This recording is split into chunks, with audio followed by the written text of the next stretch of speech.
Bismillahirrahmanirrahim. Assalamu alaikum to all of you. This is me Farhana. I am your course instructor for psychological testing and assessment. आज का जो हमारा topic होगा वो introduction पे है. इसमें हम देखेंगे कि साइकोलॉजिकल असेसमेंट क्या है और टेस्टिंग क्या है, किस तरह यूज़ की जाती है और इन दोनों में क्या डिफरेंस है. ठीक है, तो आप अगर हम लेक्चर स्टार्ट करने से पहले मैं आपको एक एग्ज़ाम्पल बताऊं कि अगर आप कहीं CMH या वैसे किसी हॉस्पिटल में आपका विज़िट हुआ हो, आपको कोई प्रॉब्लम हुई हो, कोई डिज़ीज़ वगैरह आप जिससे सफ़र हुए हो, तो आप मेडिकल डॉक्टर के पास जाते हैं. वहाँ पे आप अपना ट्रीटमेंट करवाने के लिए डॉक्टर को अपने साइंस एंड सिम्टम बताते हैं कि आपको प्रॉब्लम क्या है एक्चुअली. तो वो डॉक्टर आपको साइंस एंड सिम्टम देखते हुए टेस्ट के लिए बोलता है कि आप अपना ब्लड टेस्ट करवाएं. जब आप अपना ब्लड टेस्ट करवाते हैं तो उसमें जो रिज़ल्ट्स आते हैं उसकी बेस पे आपको डायग्नोस किया जाता है कि प्रॉब्लम क्या है. ठीक है, सिमिलरली वो मेडिकल डॉक्टर की बात थी. इसी तरह जो साइकोलॉजिस्ट होते हैं वो साइकोलॉजिकल टेस्टिंग और असेसमेंट के थ्रू आपको डायग्नोस करते हैं कि आपको क्या प्रॉब्लम है.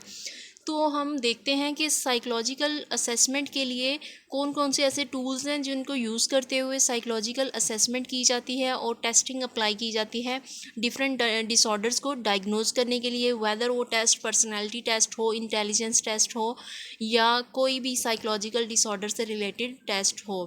ठीक है, आई होप कि आपको यहाँ तक समझ आ गई होगी. चलें जी, स्टार्ट करते हैं साइकोलॉजिकल टेस्टिंग और असेसमेंट की डेफिनेशन.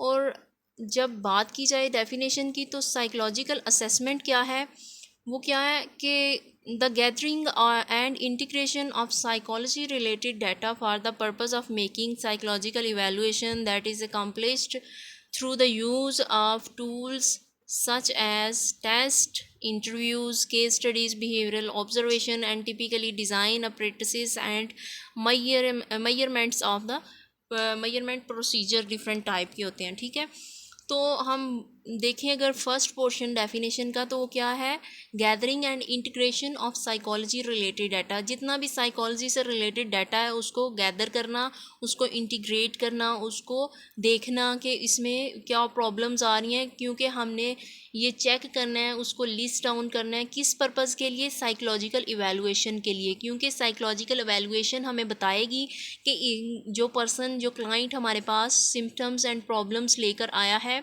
उसको हम रिजॉल्व कैसे करेंगे, उसको इवैल्यूएट कैसे करेंगे. और वो किसके थ्रू होगा, by the use of tools. Tools कौन कौन से हैं, वो टूल्स टेस्ट भी हो सकते हैं, वो टूल्स इंटरव्यूज़ भी हो सकते हैं और वो टूल्स केस स्टडीज़ भी हो सकती हैं और बिहेवियरल ऑब्जर्वेशन के थ्रू भी हम इनको असेस कर सकते हैं. इस तरह typically design different type operators हम खुद से डिज़ाइन करके उनको साइकोलॉजिकल वे में हम मैयर कर सकते हैं. इसके अलावा हम मैयरमेंट के बहुत सारे डिफरेंट प्रोसीजर्स हैं उनको फॉलो कर सकते हैं ताकि हम प्रॉपर इनकी असेसमेंट कर सकें. इसी तरह अगर हम दूसरी तरफ साइकोलॉजिकल टेस्टिंग की डेफिनेशन देखते हैं तो क्या है, psychological testing is the process of measuring psychology related variables by the means of devices or procedure designed to obtain a sample of behavior. Some of the differences between these two processes are further discussed in table 1.1. अच्छा, psychological testing क्या है, ये एक process है. इसमें हम psychology से related जितने भी वो वेरिएबल्स हैं उनको हम देख रहे होते हैं by the mean of devices procedure जो कि इन सैम्पल ऑफ बिहेवियर को ऑब्टेन करने के लिए यूज़ होते हैं. ठीक है, मींस कि हम टेस्टिंग अप्लाई करते हैं किसी भी बिहेवियर को मैयर करने के लिए. एग्रेशन है या किसी को डिप्रेशन है या कोई भी साइंस एंड सिम्टम शो हो रहे हैं तो हम उनको टेस्टिंग के थ्रू ये इस प्रोसेस को फॉलो करते हुए उनको मैयर करेंगे, उनको ऑब्टेन करेंगे और देखेंगे कि हमारे पास क्या रिज़ल्ट्स आए हैं. ठीक है, आगे जी देख लेते हैं टेबल 1.1. इसमें डिफरेंस दिखाया हुआ है साइकोलॉजिकल टेस्टिंग और असेसमेंट का. तो इसमें हम देखेंगे कि साइकोलॉजिकल टेस्टिंग और असेसमेंट में सबसे पहले इनका ऑब्जेक्टिव वाइज अगर देखा जाए तो इसका डिफरेंस क्या है. ऑब्जेक्टिव इसका सबसे पहले ये होगा टेस्टिंग का कि typically to obtain the gauge usually the numerical in nature with regard to ability or attributes. कि जो टेस्टिंग है ये बेसिकली न्यूमेरिकल इन नेचर होती है। ये एक ऐसा आला है, ऐसा इंस्ट्रूमेंट है जिसको हम यूज़ करते हुए किसी भी बिहेवियर को, किसी भी जो हमारे पास आ गया है, कोई साइंस एंड सिम्टम आ गए हैं, किसी भी डिसऑर्डर को मैयर करने के लिए हम टेस्ट अप्लाई करते हैं। सबसे मेन पर्पस उसका ये है कि उसको हम न्यूमेरिकली मैयर कर सकें। ठीक है, जैसे कि हम डिप्रेशन मैयर करना चाह रहे हैं तो हम उसमें देखेंगे कि डिप्रेशन की डिफरेंट रेंजेस होती हैं, और उन रेंजेस के अकॉर्डिंग हम देखेंगे कि कैसे उसका डिप्रेशन लेवल क्या है, उन रेंज के अकॉर्डिंग माइल्ड है, मॉडरेट है या फिर स्वेयर है। अगर तो लेस स्कोरिंग होगी तो वो माइल्ड डिप्रेशन में कंसीडर किया जाएगा क्लाइंट। अगर उसकी स्कोरिंग थोड़ी हाई आ रही है, माइल्ड से थोड़ी अबव है, तो वो मॉडरेट में कंसीडर किया जाएगा। लेकिन अगर स्कोरिंग बहुत ज़्यादा हाई आ रही है, उसके रेट्स, उसके जो नंबर्स हैं वो बहुत ज़्यादा हाई आ रहे हैं, तो इट मीन्स के उसका जो लेवल है डिप्रेशन का वो वेरी स्वेयर है। ठीक है, इसका बेसिक ऑब्जेक्टिव आपको समझ आ गया होगा, आई होप। उसके बाद असेसमेंट की अगर बात की जाए, typically to answer the referral question, basically हमारे पास जो क्लाइंट आता है उसका जो प्रॉब्लम होता है उसको डायग्नोज करने के लिए हम असेसमेंट करते हैं। और असेसमेंट जो क्या है, ये रेफरल क्वेश्चन है। क्वेश्चन को आंसर करने के लिए जो क्वेश्चन हमें मिला होता है या जिसको को हम सॉल्व आउट करने की कोशिश करते हैं, जो प्रॉब्लम हमारे पास आई होती है उसको हम देखने के लिए असेसमेंट करते हैं। ठीक है, और हम फिर देखते हैं कि उसका इस डिसीजन तक पहुंचते हैं कि उसका रिज़ल्ट क्या है by the use of tools of evaluation. हम टूल्स यूज़ करते हुए उसको फिर इवेलुएट करते हैं, उसका रिज़ल्ट निकालते हैं कि आया ये कौन सी प्रॉब्लम है, कौन सा ऐसा डिसऑर्डर है, और उसको साइकोलॉजिकल वे में हम मैयर कर सकते हैं। ठीक है, नेक्स्ट इसका जो फर्दर हम देखेंगे डिफरेंस वो क्या है, प्रोसेस। टेस्टिंग किस प्रोसेस के थ्रू की जाती है और असेसमेंट किस तरह की जाती है, इन दोनों का प्रोसेस थोड़ा सा डिफरेंट है, ये हम चेक करते हैं अभी। टेस्टिंग में बी इंडिविजुअल और group in nature. After test administration, the tester will typically add up the number of correct answer or number of certain types of responses with little if any regard of how or mechanics of such contents। वो कह रहे हैं कि जो process है testing का, वो हम उसके दो डिफरेंट मेथड्स हैं। या तो हम उनको ग्रुप्स में एडमिनिस्टर कर सकते हैं टेस्ट को, या फिर individually one by one clients के ऊपर एडमिनिस्टर किया जा सकता है। जिसके ऊपर हम टेस्ट अप्लाई करना चाहते हैं वो एक एक बंदे पे भी किया जाता है, इंडिविजुअली भी, या फिर एज अ ग्रुप हम उनको ग्रुप में बिठा के भी उनके ऊपर टेस्ट अप्लाई कर सकते हैं। ठीक है, और जो टेस्ट एडमिनिस्ट्रेशन है उसके बाद जो टेस्ट लेने वाला बंदा है वो देखेगा कि कौन से नंबर्स कहाँ पे रिलाई कर रहे हैं और उनका करेक्ट आंसर क्या है, उनके रिस्पॉन्सेस की टाइप्स क्या हैं, टाइप्स ऑफ रिस्पॉन्सेस को भी वो खुद चेक करेगा, एग्जामिन करेगा। ठीक है, और इन कंट्रास्ट टू टेस्टिंग, अगर टेस्टिंग के कंट्रास्ट में अगर असेसमेंट का डिफरेंस देखा जाए तो असेसमेंट में क्या है, assessment typically individualized in contrast to testing. ठीक है, assessment more typically focused on how an individual processes rather than simply the result of the processing। इसमें assessment जो है वो इंडिविजुअली की जाती है, और जो इसका फोकस होता है कि एक इंडिविजुअल का जो प्रोसेस है rather than the typically result of the processing, उसमें हम देखते हैं कि जो असेसमेंट का प्रोसेस है वो एक इंडिविजुअल पे किया जाए और उसी पे फोकस करके उसी की प्रॉब्लम को डायग्नोज किया जाए। ठीक है, उसके बाद है रोल ऑफ इवेलुएटर।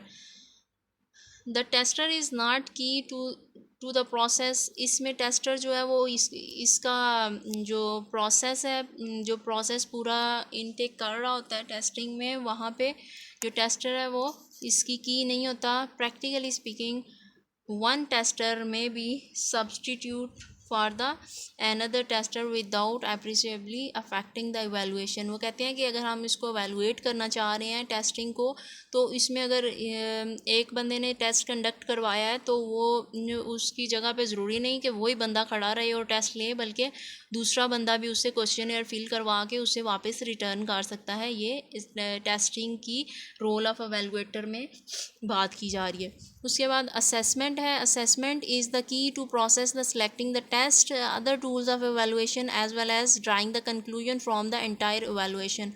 अगर हम बात करें टेस्टिंग की, तो उसमें जो सिर्फ एवेलुएटर जो है ना, वो एक ही बंदा एवेलुएटर नहीं हो सकता, इसमें दो बंदे भी इन्वॉल्व हो सकते हैं। लेकिन असेसमेंट की बात की जाए तो यहाँ पे जो बंदा असेसमेंट कर रहा है वही इम्पोर्टेंट की है, वही वहाँ पे रोल प्ले कर रहा है, वही इम्पोर्टेंट रोल है जो उसी का, उसने ही टूल चूज़ करना है कि किस तरह उसने असेसमेंट करनी है, वेदर वो टेस्ट अप्लाई करके असेस कर रहा है अपने क्लाइंट को, या फिर इंटरव्यू के थ्रू, या केस स्टडी के थ्रू, या कोई और मेथड यूज़ कर रहा है। ठीक है, ये उस पर डिपेंड करता है कि उसने किस तरह असेसमेंट करनी है। ठीक है, अंडरस्टैंड? ओके, इसका नेक्स्ट पार्ट है skills of evaluator. Testing typically requires the technician like skill in term of administering and scoring a test as well as in interpreting the test result। अच्छा, skills होना बहुत important होता है test को apply करने के लिए। कोई भी टेस्टर है वो टेस्ट अप्लाई कर रहा है तो उसको कंप्लीट नॉलेज होना चाहिए, उसको कैसे एडमिनिस्टर करना है, उसकी स्कोरिंग कैसे करनी है और उसको इंटरप्रेट कैसे करना है, ताकि क्लाइंट के साथ नाइंसाफ़ी ना हो। जो उसके साथ प्रॉब्लम है वो उसको उसी तरीके से डायग्नोज किया जाए जो उसकी प्रॉब्लम है, बल्कि रॉन्ग स्कोरिंग के साथ उसको कोई और लेबलिंग ना दी जाए। अगर उसका केस माइल्ड लेवल का है तो वो माइल्ड लेवल पे ही उसको मेजर करे, बल्कि उसको सेवेरिटी की तरफ ना लेके जाए। ये भी इम्पॉर्टेंट स्किल्स होते हैं इवेलुएटर के, कि वो किस तरह टेस्ट को इवेलुएट करता है। इसी तरह असेसमेंट की अगर बात की जाए, assessment typically requires an educated selection of tools of evaluation, skills in evaluation and thoughtful organization and integration of the data. अच्छा जी, असेसमेंट जो है वो रिक्वायर कर रही होती है एजुकेटेड सिलेक्शन ऑफ टूल्स। मतलब कि जो असेसी होता है, असेसमेंट कर रहा है, उसके साथ असेसर के साथ, और असेसर और असेसी इसमें दोनों मेन इंपॉर्टेंट रोल प्ले कर रहे होते हैं। जो बंदा असेसमेंट करने जा रहा है किसी क्लाइंट की, वो देख रहा होता है कि उसने कौन से टूल्स को फॉलो करते हुए कौन से टूल्स यूज़ करने हैं, किस तरह किस प्रोसेस के थ्रू उसने अपने स्किल्स को यूज़ करते हुए एवेलुएशन करनी है, और अपने माइंड रीडिंग के थ्रू उसने बाकी सारा डाटा ऑर्गेनाइज करना है, उसको इंटरप्रेट भी करना है, उसको इंटीग्रेट करना है, उसको एक प्रॉपर एंडिंग देनी है, उसको एक्नॉलेज करना है कि कहाँ तक उसका साइकोलॉजिकल डिसऑर्डर किस रेंज में लाई कर रहा है। पूरी प्रॉपर असेसमेंट होगी उसकी। ठीक है, ये उसके इम्पॉर्टेंट स्किल्स होंगे जिसकी वजह से वो असेसमेंट कंप्लीट कर सकेगा। अंडरस्टैंड? अच्छा जी, टेस्टिंग के आउटकम्स देखे जाएं तो आउटकम्स में क्या होगा? Testing yields are test score or series of test scores.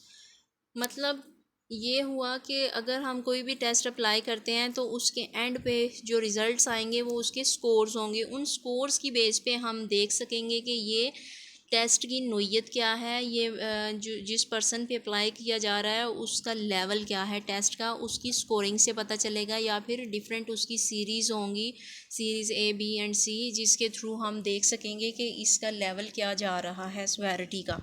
ठीक है, और असेसमेंट की बात की जाए, typically entails a logical problem solving approach that brings to bear many source of the data design to shed light or referral questions. ठीक है, assessment क्या होती है? ये मतलब लॉजिकली प्रॉब्लम सॉल्विंग प्रोसेस है। इसमें देखा जाता है कि लॉजिक्स के साथ हम किसी भी प्रॉब्लम को सॉल्व आउट करने की कोशिश करते हैं, और जो हमारे पास डाटा होता है इसको हम देखते हैं कि जो हमारे पास इंफॉर्मेशन आ रही है किसी क्लाइंट की, उसको पूरे प्रॉपर असेसमेंट के थ्रू हम मैयर करने जा रहे हैं। तो हम पूरे का पूरा डाटा ऑर्गेनाइज करेंगे, उसको देखेंगे कि हमारे पास जो क्वेश्चन आया था स्टार्टिंग में, जो प्रॉब्लम्स आई थी, साइंस एंड सिम्टम्स आए थे, उस डाटे की बेस पे हम फिर उसको पूरी असेसमेंट के थ्रू डायग्नोज कर सकेंगे। ओके, आगे हमारा नेक्स्ट टॉपिक है the process of assessment in general. The process of assessment begins with referral for the assessment from a source such as teacher, school psychologist, counselor, a judge, clinician, और corporate human resources और specialists. ठीक है, इसका process कैसे हम कर सकते हैं कि हम इसको या तो कोई रेफरल हमारे पास असेसमेंट आ रही है डिफरेंट सोर्सेज से आ रही है, कोई भी टीचर रेफ़र कर सकता है, स्कूल साइकोलॉजिस्ट, और या फिर किसी जज ने रेफ़र किया है, क्लिनिशियन ने, या कॉर्पोरेट ह्यूमन रिसोर्सेज ने। तो हम देखेंगे कि जो असेसमेंट है इसमें फ़र्दर आगे इसकी जो डिफरेंट वेज़ हैं इसके प्रोसेस के, वो कौन कौन से हैं। डिफरेंट असेसर जो हैं वो असेसमेंट को डिफरेंट वेज से करते हैं। ठीक है, some assessor approach the assessment with minimal input from assessee themselves. मतलब वो कहते हैं कि जो असेसर्स होते हैं ना, वो अपनी अप्रोच को, असेसमेंट की अप्रोच को यूज़ कर रहे होते हैं, मिनिमल इनपुट देके थोड़ा सा इनपुट देते हैं, और असेसी को कहते हैं कि वो खुद इसको आगे से प्रोसेस करे और बताए। Other assessors view the process of assessment as more of the collaboration with assessor and assessee. मतलब उसमें इतना रोल नहीं होता उसका असेसर का, सिर्फ असेसी काम कर रहा होता है। लेकिन जो यहाँ पे तो जो यहाँ पे बात की जा रही है वो असेसर और असेसी की जा रही है कि ये एक दूसरे के साथ कोलैबोरेशन के साथ काम कर रहे होते हैं, इसलिए इसको कोलैबोरेटिव साइकोलॉजिकल असेसमेंट कहते हैं। इसमें ये दोनों एक दूसरे के पार्टनर्स होते हैं और इनका इनिशियल कांटेक्ट होता है थ्रू फाइनल फीडबैक। स्टार्ट से लेके एंड तक वो एक दूसरे का साथ दे रहे होते हैं, असेसर और असेसी। ठीक है, आई होप कि आपको यहाँ तक समझ आ गई होगी। उसके बाद फर्दर अगली इसका पार्ट देखते हैं असेसमेंट का, कि और किस तरीके के साथ, किस वे में हम असेसमेंट कर सकते हैं। थेराप्यूटिक साइकोलॉजिकल असेसमेंट है। Another variety of collaborative assessment may include the element of therapy as a part of process. इस प्रोसेस में अगर हम यूज़ करते हैं किसी भी थेरेपी को, तो हम देखते हैं कि जो कोलैबोरेटिव अप्रोच है असेसमेंट की, उसको हम थेराप्यूटिक साइकोलॉजिकल असेसमेंट कहते हैं। यहाँ पे self discovery and new understanding are encourage throughout the assessment process. यहाँ पे हम देखते हैं कि क्लाइंट जो हमारे साथ अपनी प्रॉब्लम्स शेयर कर रहा है, और जो असेसर है उसने उसकी असेसमेंट करनी है, तो वो एक दूसरे के साथ कोलैबोरेशन भी करेंगे और साथ थेरेपीज़ भी यूज़ करेंगे, ताकि उसका बेटर ट्रीटमेंट किया जा सके, बेटर उसको डायग्नोज किया जा सके। इसी तरह अगर हम एक और अप्रोच की बात करें तो वो डायनेमिक असेसमेंट होगी। Another approach to assessment that seems to have picked up momentum in recent years, most noticeably in educational setting, is referred to as dynamic assessment. While the term dynamic may at first glance suggest to some psychodynamic or psychoanalytic approach to assessment used in the context, it refers to interactive changes are varying the nature of assessment. मतलब dynamic approach में हम ये कह सकते हैं कि different kinds of assessment और different ways को यूज़ करके एक जो है ना सिंगल अप्रोच बनाई जाए। और अगर जनरली देखा जाए तो जो डायनेमिक असेसमेंट है इसकी डेफिनेशन ये होगी, refers to an interactive approach to psychological assessment. ये इंटरेक्टिव अप्रोच है, मतलब इंटरेक्शन शो कर रही है साइकोलॉजिकल असेसमेंट में, that follows a model of evaluation. इसमें इवेलुएशन का मॉडल फॉलो किया जाता है, इंटरवेंशन ऑफ सम सॉर्ट।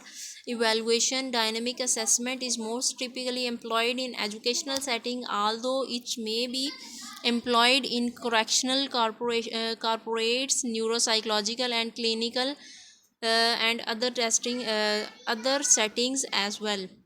ठीक है। डायनेमिक अप्रोच में फिर डिफरेंट साइकोलॉजिकल असेसमेंट यूज़ करते हुए, डिफरेंट मॉडल्स को यूज़ करते हुए हम डायनेमिक अप्रोच को यूज़ करते हैं।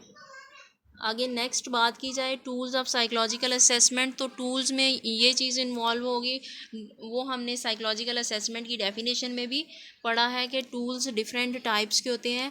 टेस्ट भी हो सकते हैं, इंटरव्यूज़, केस स्टडीज़ और डिफरेंट अप्रेंटिसेस वगैरह। इसमें हम बात करेंगे कि जो साइकोलॉजिकल असेसमेंट को फुलफ़िल करने के लिए जो चीज़ सबसे पहले यूज़ की जाती है वो टेस्ट हैं। लेकिन ये ज़रूरी नहीं है कि हम हर दफ़ा टेस्ट ही अप्लाई करें। हम इसको नेचर ऑफ़ द प्रॉब्लम को देखते हुए हम चूज़ करते हैं। जो असेसमेंट करने जा रहे होते हैं या साइकोलॉजिस्ट जो असेस करना चाह रहे होते हैं वो देख लेते हैं कि प्रॉब्लम्स और साइंस एंड सिम्टम्स क्या शो कर रहे हैं, उसके अकॉर्डिंग फिर हम टूल्स यूज़ करते हैं कि वो टूल्स टेस्ट होंगे या केस स्टडीज़ होंगी या इंटरव्यूज़ होंगे या कोई और टूल यूज़ होगा। ठीक है। तो हम यहाँ पे सबसे पहले देखेंगे कि टेस्ट क्या है। A test may be defined simply as a measuring device or a procedure. Test को अगर देखा जाए तो टेस्ट जो है वो एक डिवाइस है। कौन सी डिवाइस है? मेजर करने की डिवाइस है या फिर प्रोसीजर है जिसके थ्रू हम किसी भी साइकोलॉजिकल प्रॉब्लम को डायग्नोज कर सकते हैं, उसको ट्रीट कर सकते हैं, उसको मेजर कर सकते हैं। When the word test is prefaced with a modifier, it refers to a device or procedure designed to measure a variable related to that modifier. Consider for example the term medical test, which refers to device or procedure designed to measure some variable related practice of medicine, जिसमें include होते हैं different tools and procedure such as X rays, blood test and testing of reflexes. ठीक है। Test की उन्होंने बात की है कि ये डिफरेंट मेडिकल टेस्ट की अगर बात करें तो उसमें यूज़ होते हैं एक्सरेज और ब्लड टेस्ट वगैरह, किसी भी प्रॉब्लम को मेजर करने के लिए या साइंस एंड सिम्टम के अकॉर्डिंग ये यूज़ किए जाते हैं टेस्ट। लेकिन अगर साइकोलॉजिकल टेस्ट की बात की जाए तो psychological test refer to the device और procedure design to measure the variables related to psychology. For example, intelligence test, personality, aptitude, interest, attitude and values, ये सारे के सारे टेस्ट यूज़ हो रहे होते हैं साइकोलॉजिकल टेस्टिंग में। Whereas the medical testing might involve the analysis of sample of blood tissue, or like the psychological test almost involve analysis of sample of the behavior, क्योंकि हमने किसी भी behaviour को मेजर करने के लिए psychological test की help लेनी होती है, इसलिए हम उसमें साइकोलॉजिकल टेस्ट को यूज़ करते हैं बिहेवियर को मेजर करने के लिए। लेकिन अगर हमें कोई और प्रॉब्लम है तो उसके लिए हम मेडिकल टेस्ट करवाएंगे जिसमें सैंपल ऑफ ब्लड या फिर टिश्यूज़ लाइक टेस्ट इन्वॉल्व होते हैं। ठीक है। ओके, आई होप कि आपको समझ आ गई होगी। अगर आपको समझ नहीं आई या आप मुझसे कुछ पूछना चाहते हैं तो इंशाल्लाह हम मिलेंगे ज़ूम मीटिंग में, तो आप अपने क्वेश्चंस लेके आइएगा, फिर इंशाल्लाह डिस्कशन होगी। ओके, अल्लाह हाफिज़।